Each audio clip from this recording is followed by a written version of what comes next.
नमस्कार दोस्तों, स्वागत है आप सभी का पाथफाइंडर पर। दोस्तों, पहलगाम में हुए हमले से कुछ ही दिन पहले पाकिस्तान के आर्मी चीफ जनरल असीम मुनीर ने एक बहुत बड़ा स्टेटमेंट दिया था बलूचिस्तान को लेकर, बल्कि बहुत ज़्यादा कॉन्फिडेंस में ये कहा था कि आने वाली 10 पीढ़ियाँ भी चाहें तो बलूचिस्तान को कुछ भी हार्म नहीं कर सकती हैं। आने वाली 10 पीढ़ियाँ भी चाहें तो बलूचिस्तान को पाकिस्तान से अलग नहीं कर सकती हैं। लेकिन नाउ इट सीम्स लाइक कि उसी बलूचिस्तान के द्वारा पाकिस्तान को और पाकिस्तानी आर्मी को एक रियलिटी चेक दे दिया गया है। बिकॉज दोस्तों, अब बलूचिस्तान के जो वहां पर बलूचिस्तान आर्मी के लोग हैं, उनके द्वारा सबसे पहले तो क्वेटा कराची हाईवे को कंप्लीटली शट डाउन कर दिया गया है, कैप्चर कर लिया गया है। ये कोई छोटा मोटा हाईवे नहीं है, ये लगभग 700 किलोमीटर का हाईवे है, जिसको कि अब पाकिस्तान के बलूच लिबरेशन आर्मी के द्वारा यहाँ पर एक तरीके से कैप्चर कर लिया गया है। एंड जो जनरल आसिम मुनीर ने जो स्टेटमेंट दिया था 10 पीढ़ियों वाला, उसका भी जवाब आज बलूचिस्तान ने यहाँ पे डायरेक्टली दिया है। बलूचिस्तान के पहले मुख्यमंत्री रह चुके हैं मिस्टर अख्तर मेंगल, उन्होंने दोस्तों अपने इस जवाब में ये कहा है, ध्यान से देखिएगा। उन्होंने कहा कि आप कहते हैं कि बलूच आपकी सज़ा को 10 पीढ़ियों तक याद रखेंगे, लेकिन मुझे बताइए आपकी सेना को कितनी पीढ़ियां याद रखती हैं कि बंगालियों ने आपके साथ क्या किया था। यहाँ पर इन्होंने रेफरेंस दिया है 71 वाले युद्ध का, और साथ में कहा आपने अपनी पैंटें तक उतारकर आत्मसमर्पण कर दिया था। किसी ने भी इस तरह से आत्मसमर्पण आज तक नहीं किया है। तो ये भी जनरल असीम मुनीर को चुप करवाने के लिए और दिखाने के लिए कि बलूच कितना मजबूत हो चुके हैं, ये वाला स्टेटमेंट उनके द्वारा यहाँ पर दोस्तों दिया गया है। नाउ वैसे तो हम इस पूरी ही डेवलपमेंट के बारे में बातचीत करेंगे कि क्या एग्जैक्टली देखने को मिला है, क्या इस चीज़ के मायने हैं। लेकिन दोस्तों, ये दोनों ही डेवलपमेंट्स पाकिस्तान के लिए बहुत बड़ा झटका बन जाती हैं। बिकॉज जस्ट आज से 3 दिन पहले इसी बलूच लिबरेशन आर्मी के लोगों के द्वारा बलूचिस्तान के अंदर जो कलात शहर है उसको कंप्लीटली कैप्चर कर लिया गया था। आप लोग यहाँ पे देखिए, rebels take control of Pakistan Mangochar city, जो कि कलात के ज़िले में देखने को मिलता था। इस पूरी चीज़ को लेकर हमने वीडियो भी बनाई थी, आप चाहें तो उसको देख सकते हैं।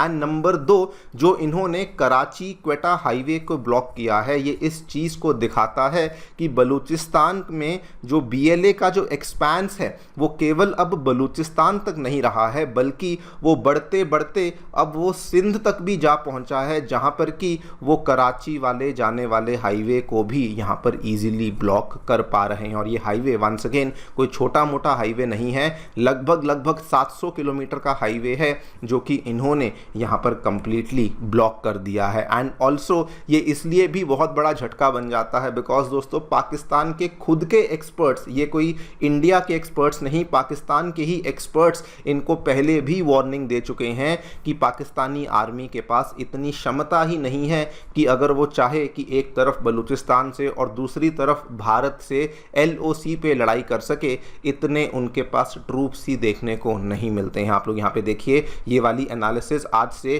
कुछ महीने पहले सामने आई थी, इंडिया में इसकी एक्सटेंसिव कवरेज भी करी गई थी। इसी पूरी चीज़ के बारे में चर्चा करने वाले हैं कि क्या एग्जैक्टली हमें देखने को मिला है, what is being done by Balochistan right now. ये जो स्टेटमेंट जो कि बलूचिस्तान के पहले रह चुके CM हैं, इन्होंने क्या कहा है और इसके क्या मायने हैं पाकिस्तान के लिए, उसको भी समझने का प्रयास करेंगे। आइए शुरू करते हैं मेरे साथ। मेरा नाम है अनिरुद्ध। यदि आप लोग हमें फॉलो करना चाहते हैं, हमारे लेक्चर्स के अपडेट्स को प्राप्त करना चाहते हैं, तो यहाँ पर दिए गए टेलीग्राम चैनल्स के माध्यम से ऐसा कर सकते हैं। दोस्तों, आगे बढ़ने से पहले आप सभी को बताना चाहूँगा कि आपकी UPSC परीक्षा की तैयारी को आसान एंड अफोर्डेबल बनाने के लिए अनअकैडमी ने सभी UPSC से संबंधित रिसोर्सेज को निःशुल्क अवेलेबल करवा दिया है। फिर भले वो मंथली करंट अफेयर्स मैगजीन्स हों, प्रीवियस ईयर क्वेश्चंस हों, NCERT नोट्स की समरीज हों या प्रीलिम्स के फ्री मॉक टेस्ट हों, इन सभी चीज़ों के जो लिंक्स हैं वो नीचे डिस्क्रिप्शन बॉक्स में दिए गए हैं। फिर भी कोई डाउट है, कोई भी आपको क्वेरी है, आप लोग सीधा स्क्रीन पे दिए गए इन फ़ोन नंबर्स पे फ़ोन कर सकते हैं और हमारी काउंसलिंग टीम आपको असिस्टेंस प्रोवाइड करवा देगी। All right, directly coming to the news, क्या देखने को मिला है दोस्तों। आज से एग्जैक्टली 3 दिन पहले BLA के द्वारा एक बहुत ही बड़े लेवल का अटैक लॉन्च किया गया था इन दी बलूचिस्तान का एक बहुत बड़ा डिस्ट्रिक्ट है कलात, जिसमें मांगोचार एरिया के नाम से एक एरिया पड़ता है, उसको इन्होंने कैप्चर कर लिया था। एंड उस कैप्चर के साथ साथ वहाँ पर ये भी खबर सामने आई थी कि जितने भी सरकारी दफ्तर हैं, कई सारे वहाँ पर जो सरकारी बिल्डिंग्स थी, इंफ्रास्ट्रक्चर था, उसके ऊपर भी उन्होंने यहाँ पर कुछ को तो उन्होंने आग ही लगा दी थी और कुछ कुछ एरियाज़ को उनके द्वारा यहाँ पे कैप्चर कर लिया गया था। आप देखिए अब, लेकिन उसके बाद जो डेवलपमेंट सामने आ रही है, इन्होंने दोस्तों क्वेटा कराची हाईवे, उस पूरे के पूरे हाईवे को ही यहाँ पर बेसिकली सीज कर लिया है। मैं सबसे पहले आपको इसकी लोकेशन दिखा दूँ। ये जो कलात है, अगर आप क्वेटा देखेंगे तो इससे बिल्कुल थोड़ा सा नीचे आपको 150 किलोमीटर नीचे जगह देखने को मिलती है कलात के नाम से, जिसके ऊपर ये हमला हुआ था, जहां पर इन्होंने सरकारी कई सारी बिल्डिंग्स को भी कैप्चर कर लिया था। और अब आप ध्यान से देखिए, क्वेटा से कराची जाने वाला जो हाईवे है, जो कि 700 किलोमीटर लंबा हाईवे है, उसको भी अब इन्होंने बेसिकली कैप्चर कर लिया है। एंड इस पूरे के पूरे अटैक के पीछे, इस पूरे के पूरे सीज के पीछे जो बलूच लिबरेशन आर्मी का फतेह स्क्वाड है, वो दोस्तों उन्होंने दावा किया है कि ये पूरा हमला भी हमने किया और ये जो अटैक है हम लोग कर रहे हैं as part of our liberation struggle, because हमें अपने आप को पाकिस्तान से अलग करवाना है। और ये वाला जो हमला, ये दोस्तों जिसमें इन्होंने कराची क्वेटा हाईवे को बेसिकली यहाँ पर अटैक किया है, इन्होंने बताया कि एक प्रिजनर्स से भरी हुई पुलिस वैन जा रही थी, उसमें भी इन्होंने जो प्रिजनर्स हैं उनको उसमें से निकाल दिया, जो पुलिसकर्मी थे उनको वहाँ पर उन्होंने हिरासत में ले लिया है। एंड इन्होंने बल्कि ये भी कहा कि एक दो पुलिस वालों को तो हमने छोड़ दिया, लेकिन अधिकतर पुलिस वाले जो हैं वो अभी भी हमारी हिरासत में बेसिकली बने हुए हैं। आपको याद करवा दूं, ये वही वाला ग्रुप है जो दोस्तों आम तौर पे चाइना के द्वारा स्पॉन्सर किया हुआ जो बेल्ट एंड रोड इनिशिएटिव है, जो ग्वादार पोर्ट पे बनी हुई चीज़ें हैं उनके ऊपर अटैक करता है। ये वही वाला ग्रुप है जिसने आज से 2 महीने पहले जो जाफर एक्सप्रेस थी उसके ऊपर जो बहुत बड़ा हमला हुआ था, जो हाईजैकिंग हुई थी, वो भी इसी ग्रुप के द्वारा यहाँ पर अंजाम दिया गया था। और जैसे जैसे मैं आपके सामने ये वीडियो बना रहा हूँ, एक और खबर जस्ट अब से 1 घंटा पहले सामने आई है कि बीएलए ने पाक आर्मी के एक ट्रक को ब्लास्ट करके उड़ा दिया है, जिसमें 6 जवानों की मौत हो चुकी है।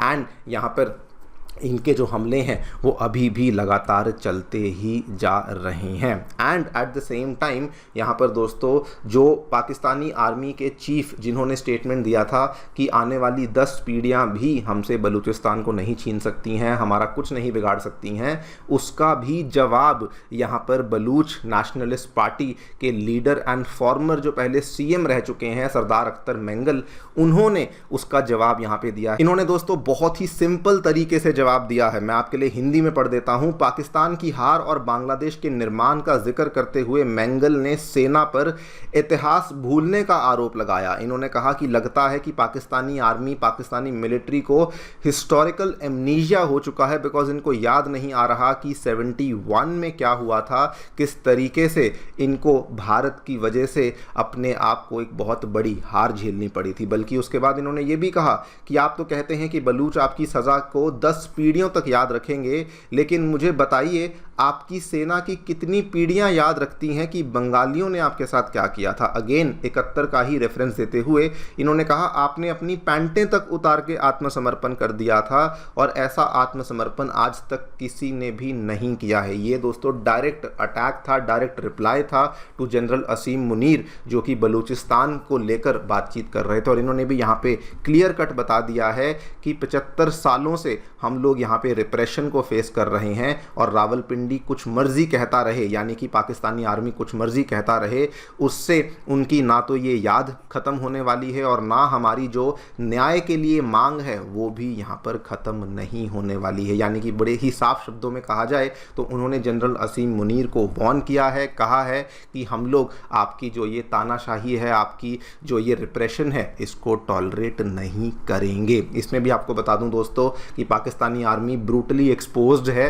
बिकॉज अगर मैं आंकड़ों की भी बात करूं, उनके पास इतने सैनिक ही नहीं हैं कि वो दोनों साइड पे यहाँ पे लड़ाई कर सकें। अब बलूचिस्तान का टोटल एरिया देखिए 3.5 लाख स्क्वायर किलोमीटर के आसपास का है, लेकिन मैक्स टू मैक्स जो पाकिस्तान ने यहाँ पे सोल्जर्स की डिप्लॉयमेंट करी है वो 1.5 लाख से भी कम करी हुई है। अब आप देखिए जम्मू कश्मीर का इलाका जो कि केवल 42,000 स्क्वायर किलोमीटर का है, वहां पर इंडिया ने कितनी डिप्लॉयमेंट करी है? 3.25 लाख से भी ज़्यादा सोल्जर्स की डिप्लॉयमेंट करी हुई है, जिसमें कि मैं हमारे सीआरपीएफ के जो पैरामिलिट्री सोल्जर्स हैं उनको काउंट भी नहीं कर रहा। वो अलग से 1 लाख के आसपास सीआरपीएफ के लोग हैं, यानी कि टोटल 4.25 लाख के आसपास यहाँ पर इंडिया की तरफ से लोग हैं जो कि डिप्लॉय किए हुए हैं in a very very small area of 42,000 square kilometres. लेकिन आप यहाँ पे पाकिस्तान के हाल देखिए, 3.5 लाख स्क्वायर किलोमीटर में इनके पास 1.5 लाख से भी कम सोल्जर्स डिप्लॉयड हैं, जो कि डेली बेसिस पे हम न्यूज़ सुनते रहते हैं कि ये हमला हुआ, इतने लोग मारे गए वगैरह वगैरह।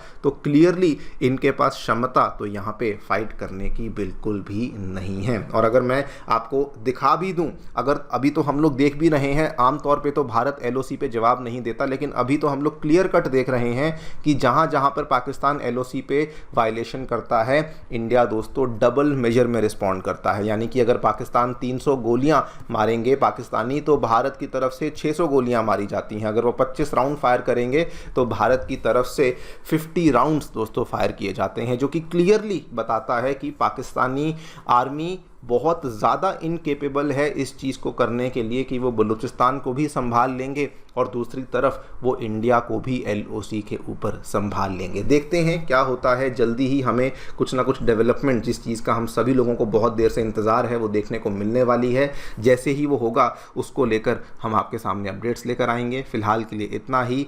Thank you so much for listening. Stay tuned and